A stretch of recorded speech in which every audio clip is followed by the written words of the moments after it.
Tapos, ito mga threads naman natin na uso na, yung mga haiku nose, okay? Nothing is more permanent than a surgical nose sleeve, okay?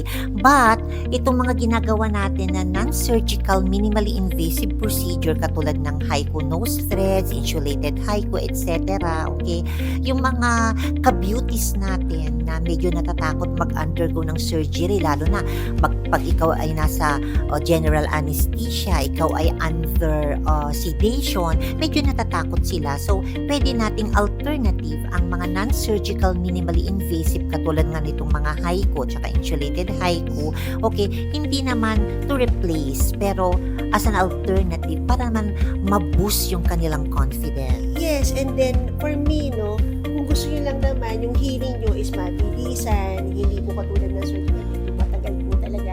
And then, so that alam nyo din naman na, syempre, pag po nose threads, kunyari kung hindi nyo nagustuhan yung talagang parang, ay, hindi pala sa akin bagay. At least with nose threads, parang lang po yun, sample, makita nyo talaga na, ito ba'y bagay, or gusto ko ba talaga ng mata ko sa inyo.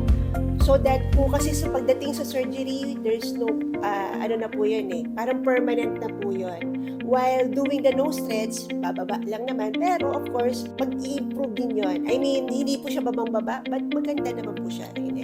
So that meron lang po kayong decision na gusto ko pa magpatapos ng ilong or hindi. So try nyo naman po, no? Maganda rin po magpa-nose thread, basta po doktor po ang gagawa po sa inyo, no?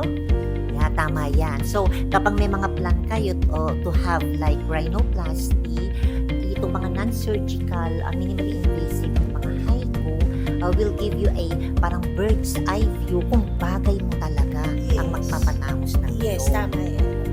So, it will take time naman na, it takes time na malusaw ito, pero malulusaw at malulusaw yan. Yes, that's true.